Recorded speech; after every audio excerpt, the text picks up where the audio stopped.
नमस्कार। बरबर एकेडमी में आपका हार्दिक स्वागत, अभिनंदन, अदाब, खैर मकतब है। दोस्तों, आज हम अपभ्रंश साहित्य के बारे में पढ़ रहे हैं। आदिकालीन साहित्य, हम जैन साहित्य के बारे में पढ़ रहे थे।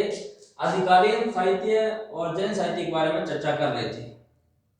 तो आज अपभ्रंश साहित्य के बारे में पढ़ने जा रहे हैं। देखिए मित्रों, हमने स्वयंभू के बारे में पढ़ा और आज पुष्पदंत के बारे में चर्चा करेंगे। देखिए, पुष्पदंत का जो महापुराण है, जिसको 63 महापुराण कहा जाता है, जो कई बार परीक्षा में पूछा जाता है। मैं हिंदी साहित्य के इतिहास के जो फैक्ट तथ्य है वो आपके सामने लेके आ रहा हूं और फैक्ट तथ्य ही परीक्षा में आते हैं। आप मेरे प्लेलिस्ट में जाइए और वीडियो को देखिए और पिछले जो पेपर हुए हैं अभी आरपीएससी के एजुकेशन का जो है प्रथम श्रेणी व्याख्याता भर्ती परीक्षा और संस्कृत विभाग का व्याख्याता भर्ती परीक्षा, उससे मिलान कीजिए। काफी प्रश्न हूबहू मिल रहे हैं। तो फैक्ट तथ्य मैं लाने का प्रयास कर रहा हूं। आपका सहयोग हमारे लिए और आपके लिए अति उत्तम है। देखिए, पुष्पदत्त में महापुराण, जिसको 63 महापुरुष कहा जाता है, जैन धर्म के 63 शलाका पुरुषों का वर्णन इसमें किया गया है। जैन धर्म के 63 शलाका पुरुषों का, महान पुरुषों का इसमें वर्णन किया गया है। नैसुमार कुमार रास या नाग कुमार तृत भी इसको कहा जाता है, पुष्पदंत के इस महापुराण को।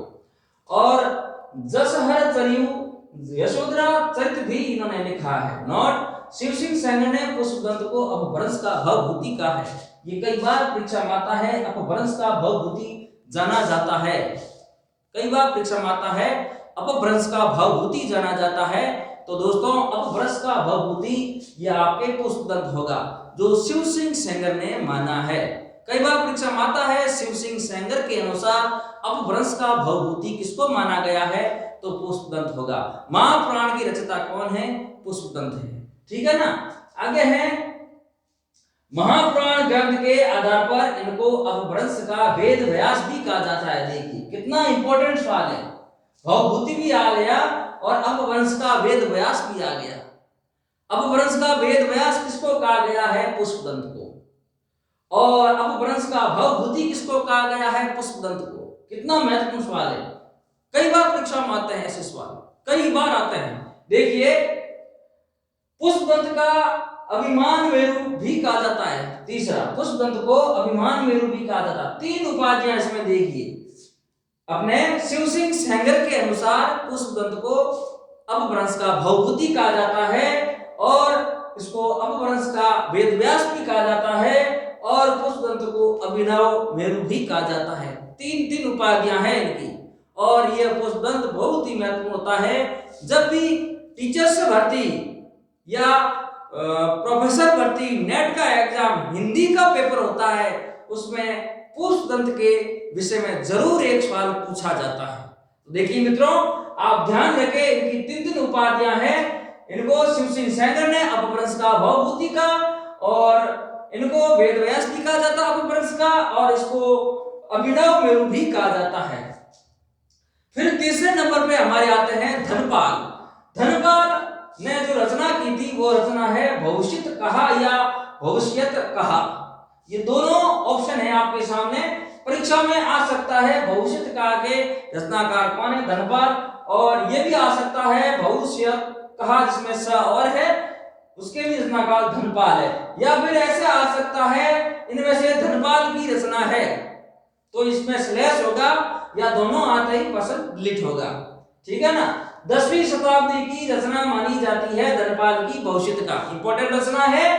इस इतिहासकार विंटरनिल्स ने इस रचना को रोमांटिक महाकाव्य भी कहा है। यह सवाल कई बार परीक्षा में आया। वेरी मोस्ट इंपॉर्टेंट क्वेश्चन है।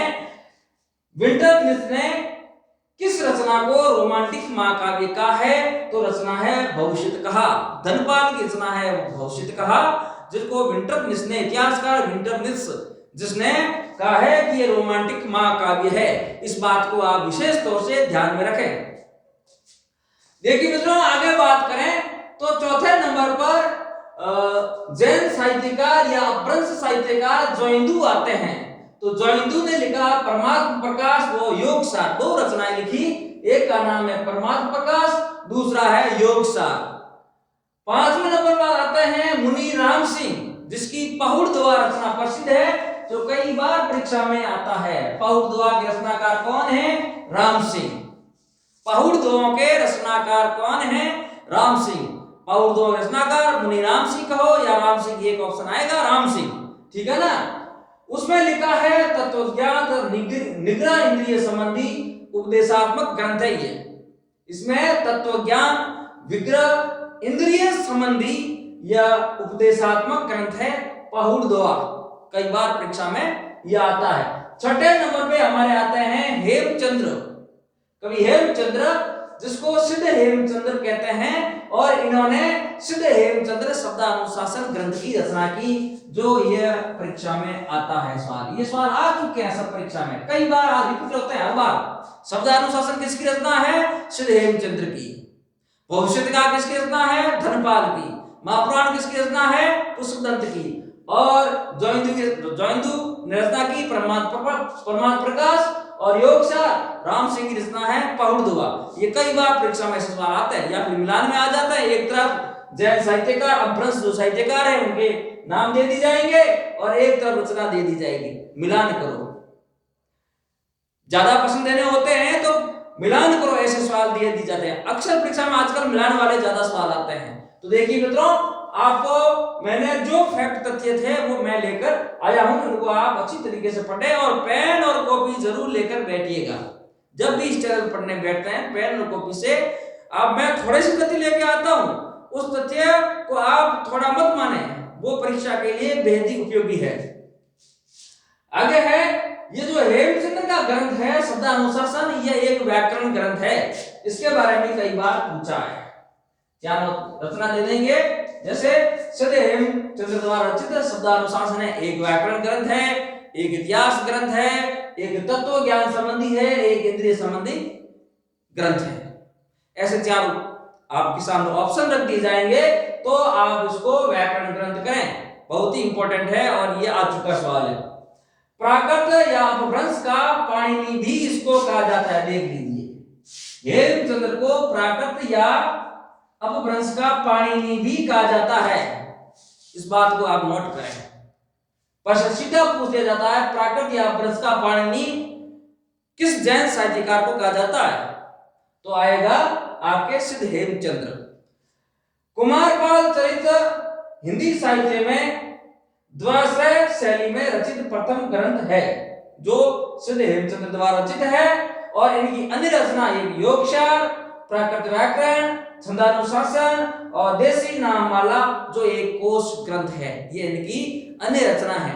देखिए मित्रों, आप इनका स्क्रीनशॉट ले लें और पेन लेकर कॉपी में अच्छी तरीके से इनको लिखें, एक एक तथ्य पर आप गौर करें। परीक्षा में आने लायक तथ्य हैं। आज इतना ही, और आज एक और क्लास होगी अपने अपभ्रंश या जैन साहित्य के संबंध में। उसके बाद में हमारा हिंदी साहित्य में, आदिकालीन हिंदी साहित्य के इतिहास में अपभ्रंश या जैन साहित्य पूरा हो जाएगा। उसके बाद में हम फुटकर कवियों के बारे में चर्चा करेंगे, और उसके बाद में हम भक्ति काल में प्रवेश कर लेंगे। नमस्कार मित्रों, आज इतना ही। मैं अगले वीडियो के साथ अगली कक्षा में और उपस्थित होऊंगा, तब तक इजाजत दीजिए। नमस्कार, धन्यवाद।